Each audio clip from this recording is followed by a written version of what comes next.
Okay, guys, I got an email in, but they didn't give me permission to use their name, so I'm not going to use a name. They did label it the night I shouldn't have gone alone. Bigfoot in the Appalachians. You ever get one of those memories that don't just haunt your mind, but your body?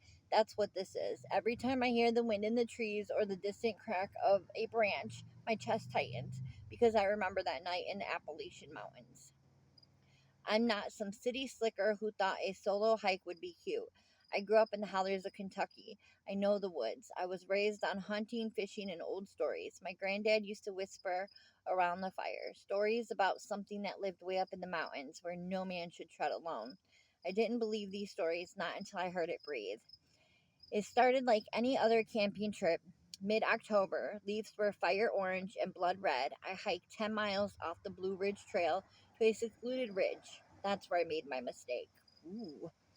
I camped at the Blue Secluded Ridge I'd camped at once years before. That's where I made my mistake. No one ever went that far. Too steep, too quiet, but I like the quiet. At least I used to. I set up my tent just before dusk, built a small fire, ate jerky, sipped on some bourbon, leaned back against a log, and listened to the forest. That's when it all shifted. First, the usual sounds just stopped. No crickets, no owls, not even the wind. Just heavy, unnatural stillness. Then came the first knock.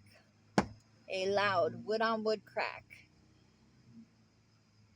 echoing through the trees. I froze. A bear? No, this wasn't rustling or growling. It sounded deliberate, measured. A second knock.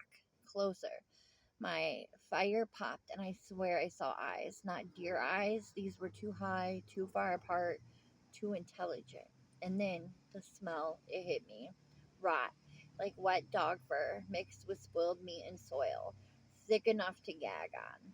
Then something moved just outside the firelight. Not scampering, stalking, slow, heavy, deliberate. I grabbed my flashlight and aimed it at the trees, and I saw nothing until I heard breath.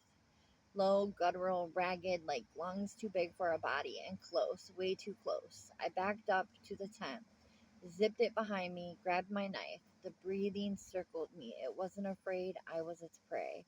Then the fingers brushed the tent. I swear on my mother's grave, they weren't paws, they were fingers, long, rough clawed. They traced along the nylon like it was curious, testing. I held my breath, and then I heard it speak. Not words, not English, just low, chattering mumble like gravel rolling in a throat, a mimicry of speech. And then a whisper, almost human, go. I didn't wait for a second warning. I burst from the tent and ran. No flashlight, just moonlight and panic. Trees tore at my clothes. I didn't stop until I hit a stream. And that's when I looked back and I saw it. 10 feet tall, hunched arms, dangling to its knees, eyes growing faint gold in the dark, covered in matted hair, shoulders wider than any man, and his face, God help me, its face was like a man who never became human, just wrong. It didn't follow, it just watched. I stumbled through the woods all night, found a ranger station the next morning, babbling and scratched up like a madman. They say it was a bear, that I was imagining things. But one of the older rangers, he didn't laugh.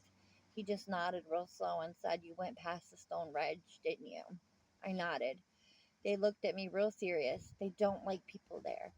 I never went back, and I never will. And if you're ever hiking deep in the Appalachians and the woods go too quiet, don't move, don't breathe, and for God's sake, don't run because they like that. Then it's kind of creepy. That is kind of creepy. Oh, that made me like all itchy. All right, guys, if you want me to read your story, spooky news at yahoo.com, SPOOKYNEWS at yahoo.com. Make sure you give me permission if you want me to use your name. Bye.